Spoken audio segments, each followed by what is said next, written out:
자녀가 주식이나 부동산을 매입을 했다. 그러면 그거는 증여로 보겠다는 취지입니다. 안녕하세요. 홍순기 변호사입니다. 이번 시간에는 가족 간의 거래에서 주의할 점, 그리고 국세청에서 증여로 보는 의제 증여에 관해서 말씀을 드리도록 하겠습니다. 증여에서 네 번째는 가족 간의 거래는 증여로 추정한다는 겁니다. 근데 추정이라는 말은 세무서에서 그리고 국세청에서 가족 간의 거래는 무조건 증여로 보겠다 이런 말이고, 그럼 그 다음에는 그게 증여가 아니다, 이게 거래다라는 거를 자료를 가지고 소명을 해야 거래로 인정을 해주겠다, 이 말이 지금 추정입니다. 증여 추정이라는 말인데, 그래서 가족 간의 거래는 그 자금 출처 조사가 상당히 중요합니다. 그 자금이 어디서 났느냐, 주택을 취득했든 그 다음에 채무를 변제를 했든 자금 출처를 소명해라고 했을 때 그 문제가 되는 자금의 80%는 소명을 하셔야 됩니다. 그러니까 80%를 소명하면 20%는 소명을 안 해도 됩니다. 그러면 10억이면 8억까지만 소명을 하시면 되는 거고, 대신 10억이 넘어가는 부분에 관해서는 2억 원까지만 제외를 합니다. 그러니까 예를 들어서 15억이 문제가 됐다. 그러면 13억 이상은 소명을 하셔야 된다는 말입니다.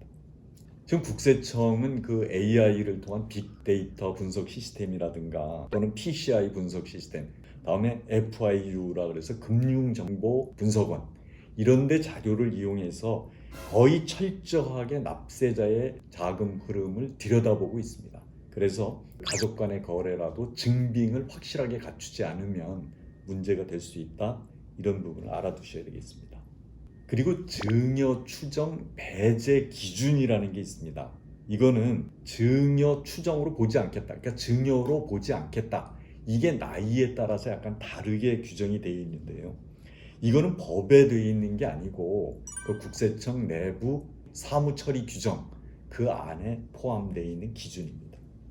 우선 그 표를 보시면 30세 미만은 주택 구입에는 5천만 원, 기타 재산은 5천만 원, 채무 상환은 5천만 원, 총액 한도는 1억 원까지는 증여를 받은 것으로 보지 않겠다, 이런 말입니다.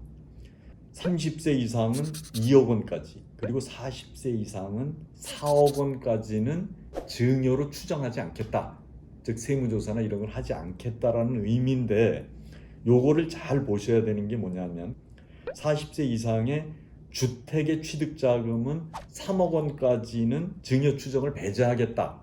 그런데 그럼 3억 원이 뭐냐? 3억 원짜리 이하의 주택을 사야 된다는 의미입니다.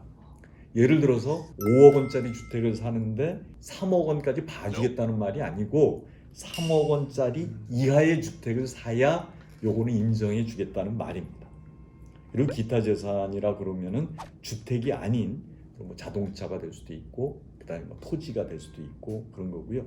그다음에 채무를 갚는 데는 5천만 원, 나이에 관계없이 동일합니다. 그리고 또 하나는 증여 추정 배제 기준 이하, 예를 들어서 40세 이상의 2억 원이다, 이렇게 돼도 증여 사실이 확인이 되면 그거는 증여세를 부과하겠다, 이런 취지입니다. 그래서 그 취지를 잘 보셔야 되고요. 그 다음에 이 증여에 있어서 중요한 게 가족 간의 거래입니다. 일단 국세청에서는 현금이 왔다 갔다 하는 것은 탈세 위험이 높다고 보기 때문에 그 기준이 좀 문제가 될 수 있는데요.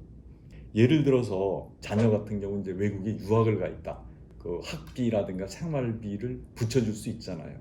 그런데 일단 거기에서 쓰는 생활비나 교육비보다 더 많은 생활비를 붙이셔가지고 그것을 가지고 자녀가 주식이나 부동산을 매입을 했다, 그러면 그거는 증여로 보겠다는 취지입니다. 그래서 교육비나 생활비로 쓰는데 적당한 돈은 증여가 아니지만 그것을 넘어서 투자를 하거나 이런 경우에는 증여세를 과세하겠다는 거고요. 그 다음에 이제 이 증여가 세율도 높고 문제가 생기니까 그 부모하고 자녀 간이라도 차용증, 즉 금전 소비대차 계약서를 쓰는 경우가 있습니다. 이때 조심하셔야 될 게 있습니다. 대개 이제 증여가 문제가 되면 이건 빌린 거다. 대개 이렇게 국세청에 소명을 하는 경우가 많은데, 그렇다 보면은 금전 소비대차 계약서가 있어야 되는데, 차용증입니다. 차용증이 있어야 되는데, 이게 갑자기 이제 국세청에서 문제 제기를 하면 그때 차용증을 만드는 수가 있습니다. 실제 돈을 주고받았을 때 만드는 게 아니고, 그게 문제가 생기기 때문에 금전 소비대차 계약서를 공증을 해 놓는다든가, 공증을 한다는 의미는 이제 날짜가 특정이 된다는 말이죠. 꼭 공증이 아니더라도 인감증명을 붙여서 간인을 찍어 놓으면 인감증명 발급받은 날짜가 나오니까, 또 어떤 경우에는 확정 일자만 받는 경우도 있고, 또 하나는 뭐 근저당을 설정해 놓는다든가, 이렇게 해서 금전 소비대차가 이루어진 날짜를 특정할 필요가 있습니다.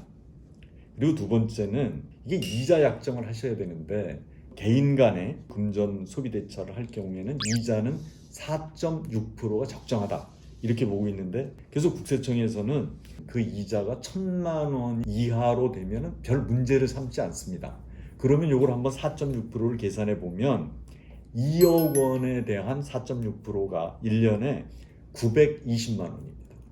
거기까지는 거의 문제가 없다, 이런 취지입니다. 그런데 그거를 넘어서면 이제 문제가 생길 수 있는데요. 그 대선 주자로 나오셨던 분이 가족하고 문제가 생기셨던 게 있는데, 4억을 일단 자녀들한테 빌려줬습니다. 그리고 그 다음에 이자를 받았다고 했는데, 문제는 이자를 줄 때 이자에 대한 원천 징수를 해야 된다는 거를 이제 잊고 계셨던 건데, 그게 무슨 말이냐면, 개인 간의 이 자금에 관한 거래를 하고 이자를 받을 때는 이자에 대한 27.5%를 세금으로 내야 됩니다.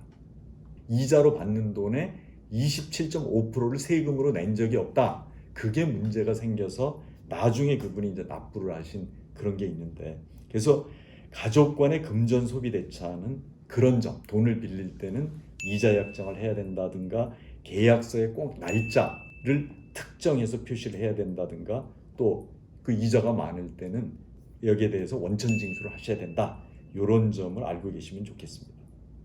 그리고 증여에서 이제 마지막으로는, 민법상은 증여가 아니지만 세법상의 증여로 되는 증여의제라는 게 있습니다.